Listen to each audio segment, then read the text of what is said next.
매주 목요일 이 시간에는 박재영 차장님 모시고 박재영 스페셜로 진행을 하고 있습니다. 오늘 스페셜하게 다뤄봐야 될 숫자, 스페셜하게 밤사이에 발표됐었던 숫자는 9.1이었습니다. 소비자 물가지수, 미국입니다. 우리나라 소비자 물가지수도 아니고요. 우리가 이제는 미국의 소비자 물가지수가 얼마나 올라갔는지, 전월 대비 또 전년 대비 얼마나 올라가고 그게 또 어떤 걸 의미하는지까지 챙겨봐야 하는 정말 글로벌한 시장에 놓여 있습니다. 이 시간 한국투자증권 박재영 차장 모시고 이야기 나눠보도록 하겠습니다. 어서 오세요. 안녕하십니까? 네. 자, 9.1입니다. 사실 차장님 이런 얘기가 의미 있나 싶겠지만 저는 앞자리가 9가 나올 줄 알았어요. 아, 저도 알았어요. 월가에서 다 8이라고 그래서 아니 이 사람들은 항상 틀리나. 연봉 그렇게 많이 받고 왜 이렇게 틀리나. 이런 생각이 좀 많이 들었는데 우리 차장님께서 월가로 진출하셔야 될 것 같은데요. 혼내줄까요? 저도 어제 우리나라에서 네. 가장 잘 나가는 채권 애널리스트들이랑 방송을 했는데 네. 그분들도 보기 좋게 틀리더라고요. 예. 뭐 8.5, 뭐 8.7. 너무 낮은 거 아닙니까? 왜냐면 그건? 사실 우리 여행커님이나 저나 네. 죄송합니다. 저는 사실 시장에 그렇게 이제 뭐 방향을 바꿀 만한 그런 이제 파급력이 있는 사람이 아니고. 저도 아니에요. 그러니까요. 저희는 그래서 저희는 그런 힘이 없죠. 막 부를 수 있는데 예. 그 굉장히 뭐 월가 애널리스트라든지 파월 의장이라든지 네. 이런 사람들이 이야기해버리면 조심스럽죠. 그건 충격이 굉장히 커질 수 있는 네. 거고 잘 생각하셔야 되는데 이제 그들의 위치라든지 전략 전망하는 사람들의 위치 그 뭐 셀 사이든지 바이 사이든지 이런 네. 것들도 잘 아셔야 돼요. 그럼요. 채권 애널리스트 같은 경우에는 사실 이제 뭐 채권 매니저들의 눈치를 볼 수밖에 없거든요. 뭐 객관적으로 그렇죠. 한다라고 하더라도 이코노미스트도 마찬가지 아니겠습니까? 저희가 뭐라고 할 수가 없어요. 다 이제 입장이 있으니까요. 네. 다 입장이 있어서 그런 거고요. 그다음에 약간 희망도 섞여 있었겠죠. 그렇게 나왔으면 좋겠다. 네. 좀 떨어졌으면 좋겠다 네. 하는 희망. 희망도 섞여 네. 있었을 텐데 사실 그걸 여지없이 이제 깔아 뭉개버렸고요. 네. 저는 이게 굉장히 뭐 8.8이나 9.1이나 무슨 의미가 있냐. 그러게요. 근데 0.3이 굉장히 클 수 있다라는 거죠. 기대보다 계속 높아지고 있다라는 네. 거는 이게 인플레이션이라는 건 기대가 인플레이션을 또 만들 수도 있는 거거든요. 내년도에 물가가 오를 것 같아. 네. 그러면 직장에 뭐라고 이야기할까요? 저 연봉 좀 더 올려주십시오. 그런 사람 많지 않을 텐데 사실. 전화할 수 있습니다. 그러세요? 네. 프리랜서이시죠? 그렇죠. 저는 그런 얘기 못하는데. 전화하고 이제 네. 집으로 가죠. 네.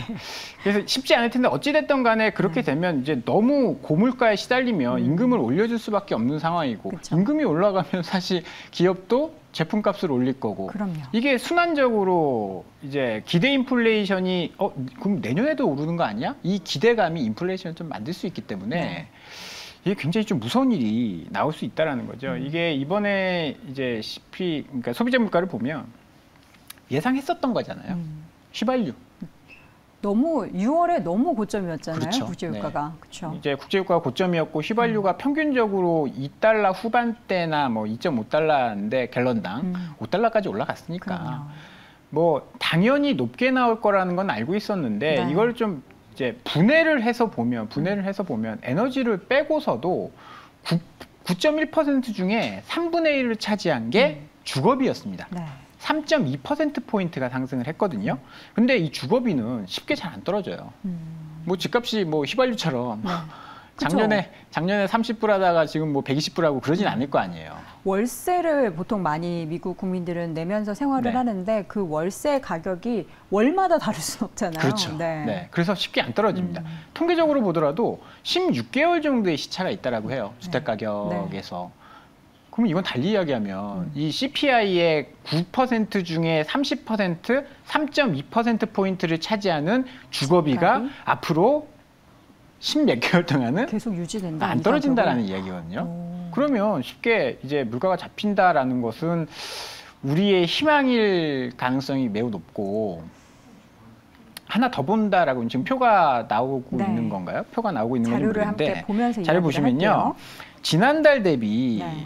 뭐 주거 서비스는 크게 오르지 않았는데 교통, 의료, 뭐 이런 것들, 외식비 이런 서비스 물가가 올라가고 있습니다. 이게 재화 물가는 지금 떨어지고 있어요. 재화 물가가 떨어지고 있고 나머지 서비스 물가가 올라가거든요. 네. 이걸 우리나라에 대입해서 생각을 해보면 우리나라는 미국에 서비스를 팔진 않잖아요. 그렇죠.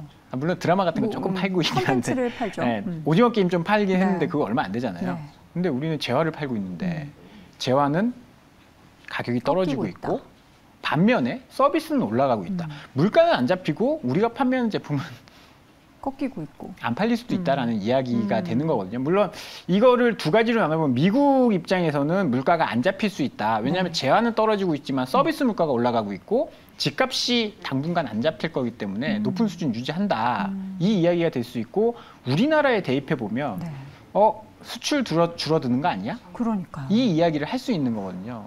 그래서 저 수치는 미국의 CPI는 굉장히 좀 무서운 그런 수치인 거고요.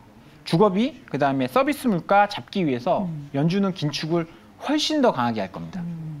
그래서 어제 가장 재밌었던 게 그 고용 지표 나오고 나서 네. 고용 지표 나오고 나서 100bp 인상 가능성 7월 달에 FOMC에서 100bp 인상 가능성이 한 네.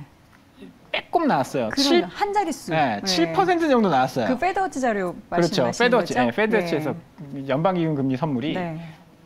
그래 100bp 올릴 수도 있겠는데? 그쵸. 라는 게 살짝 그냥 농담처럼 살짝 사람들이 고옆에. 던진 거죠.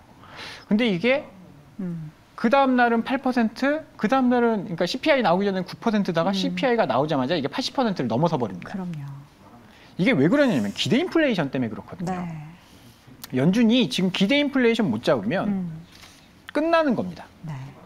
연준이 공급을 어떻게 할 수는 없어요. 그건 누구나 알고 있는 거거든요. 지금 연준도 6월달 FOMC에서 그 이야기를 했잖아요. 이게 지금 그 상원의원 연설에서 네. 파월이 그랬나요?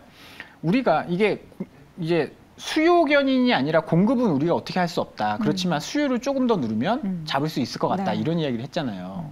그 이야기를 뭐 보면 무슨 얘기냐면 우리가 금리를 좀 더 강하게 높여서 침체를 만들어서라도 우리가 인플레이션을 잡겠다. 이런 이야기를 한 건데 그렇게 하려면 굉장히 공격적으로 올리면서 기대 인플레이션을 낮춰줘야 됩니다. 지금 연준이 할 수 있는 거는 기대감을 낮추는 일밖에 없어요. 네. 파월 의장이 사우디 가서 같이 협상하면서 기름 좀 더 해주는 증산점에 그렇게 할 수는 없잖아요. 그 증산 폭도 별로 안 되더라고요. 지금 이미 90% 이상 생산을 하고 있어가지고. 지금 시장에서는 그거 아무도라고는 하면 안 되겠죠. 많은 사람들이 사우디 가서 유가를 잡을 거라고는 생각을 안 하고 있어요. 증산 지금 캐파로 보면 이제 100만 배럴 정도라고 하는데 쉽지 않을 거고. 그러면 수요를 억눌러야 되는데 수요를 억눌러도 인플레이션이 이렇게 높다라고 한다면 아까 이야기했던 기대 인플레이션이 다시 확 살아날 수 있거든요. 지금 이 자료가 있는지 네. BI 5년 BI 차트를 한번 좀 보면 네. 굉장히 재밌는 게요. 3월 달에 기대 인플레이션이 엄청 올라갔습니다. 5년 이제 기대 인플레이션을 반영한 BI 이제 금리가 네. 3월 달에 가장 높았다가 금리를 올린다고 하는데 기대 인플레이션이 계속 올라왔어요. 원래 이제 떨어져야 되는 게 정상인데 왜냐하면 인플레이션이 더 높다라고 시장에서 생각을 한 거예요. 그러다가 그 다음에 누구죠? 세인트 루이스 전 총재 네. 이런 분 나와가지고 야 우리 빅스텝 할 거야 이러면서 막 공갈 쳤을 때 떨어졌고 실제로 올리고 나서 요 차트가 아니고 요 다음 차트를 하나 좀 보여주시면 좋을 것 같거든요. 막 공갈을 막 하고 50bp 올릴 거야 이랬을 때는 기대 인플레이션이 좀 떨어졌다가 실제로 인플레이션 CPI를 보니까 이거 50bp 올려도 인플레이션 못 잡는데 그러면서 다시 올라가고 그러다가 75bp 이러니까 뚝 떨어졌다가 9점 몇 % 보니까 다시 올라가고 물론 이제 추세적으로는 떨어지고 있지만 계속 올라가고 있는 그런 상황이다라는 거죠. 이게 올라가 버리면 연준에서는 더 이상 손 쓸 방법이 없어지는 겁니다. 그래서 연준은 그래서 지금 100bp 이야기가 굉장히 강하게 나온 거죠. 연준이 75bp 한다라고 해도 8.6이 고점인 줄 알았는데 9%를 찍네? 9%부터 높게 나오네? 그러면서 기대 인플레이션을 잡기 위한 굉장히 공격적인 움직임이 나오고 있는 그런 상황인 거고요. 그래서 지금 중요한 건 저는 시간차 공격이 나올 수 있다고 봅니다. 시간차 어떤 시간차요? 우리가 5월 달에 많이 당했잖아요. 5월 달부터 5월 FOMC 다음 날 50bp 올리고 주가가 빵 떴죠. 미국 주가가. 그리고 그 다음 날 어떻게 됐나요? 그 다음 날 급락해 버렸어요. 그 다음 그 시간차 공격 그때 우리 어린이날이었거든요. 기분 좋게 있다가 그 다음 날 급락을 맞았거든요. 5월도 마찬가지고 최근에 뭐 75bp 올린 다음에도 그랬었고 그날은 영향이 별로 없어. 어제도 사실 채권 시장이나 이런 데를 봤을 때는 굉장히 변동성이 컸거든요. 위아래로 움직였는데 주식 시장은 약간 잠잠했어요. 네. 이게 뭔지 지금 상황을 살피고 있는 거라고 생각하거든요. 이번 주에 이제 CPI 불확실성 끝났다라고 생각하시기보다 그 다음 단계를 한번 좀 보셔야 됩니다. 15일 날 우리 주말이죠. 네. 미시간대 소비자 심리 지수가 발표되는데 우리가 지금 걱정하는 게 그거잖아요. 인플레이션이 발생해서 연준이 금리 올리면 소비가 줄어들 것이다. 이거잖아요. 그러면 진짜 소비가 많이 줄어드는지 심리가 안 좋아지는지 봐야 되거든요.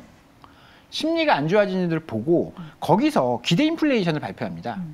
앞으로 1년 뒤에, 그러니까 지난달 미시간대 소비자 심리 지수에서 발표한 기대 인플레이션이 5.3%였거든요. 네. 이거보다 높아진다라고 한다면 시장은 한번 충격을 받을 수 있다. 또 한 번. 그래서 너무 성급하게 지금 이거 우리 CPI 불확실성 잘 넘겼어라고 생각을 하시면 안 될 것 같고요.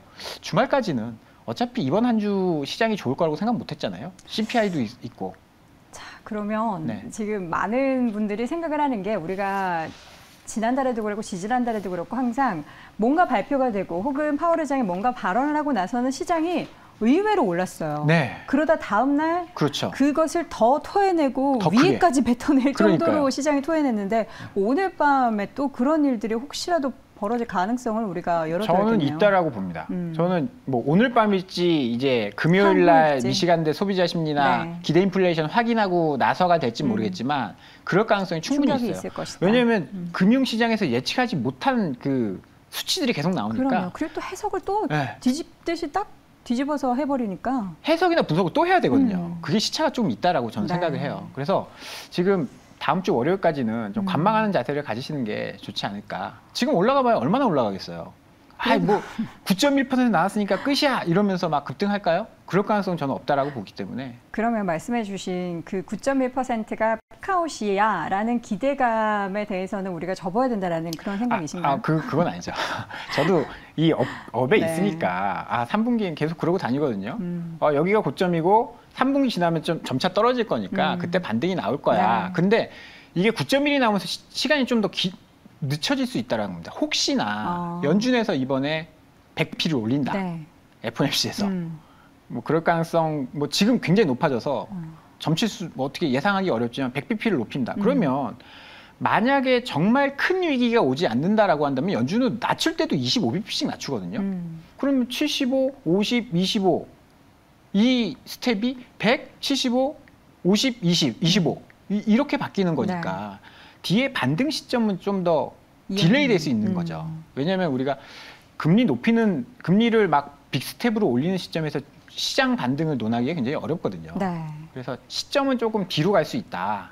이런 것들은 좀 악재로 작용을 하는 거죠. 그러면 시장의 반등이 좀 늦춰질 수 있다는 거는 당분간 3분기에는 시장의 흐름을 지금 전체적으로 뭐 금리 인상 기조와 이런 CPI 물가지수의 흐름을 봤을 때는 좀 기대하기는 어렵다라는 생각이시겠네요. 네, 저는 네. 이제 3분기, 그러니까 뭐 9월이나 4분기 정도면 이제 반등이 좀 나올 것이다라고 봤는데 왜냐하면 25bp 이제 정상 금리 인상 속도로 가면 네. 이제 더 이상 뭐 경기도 안 좋으니까 더 못 올릴 거야 이런 기대감이 시장을 끌어올릴 거라고 봤는데 그게 조금 뒤로 늦춰질 수도 있는 지금 상황이라고 뭐 좀 보고 해석을 있습니다. 할 수 네. 있겠다. 알겠습니다. 저희가 오늘 태양광 얘기도 좀 해보고 싶었는데 시간 하죠. 관계상 아쉽게도 다음 주에 또 이야기를 나눠봐야 될 것 같습니다. 연준 그리고 사실 캐나다도 밤 사이에 100bp 올렸거든요. 이 그러니까요. 가능성을 우리가 늘 잡아두고 시장을 좀 경계해야 될 것 같습니다. 오늘 이 시간 한국투자증권의 박재영 차장 함께했습니다. 차장님 오늘도 고맙습니다. 감사합니다.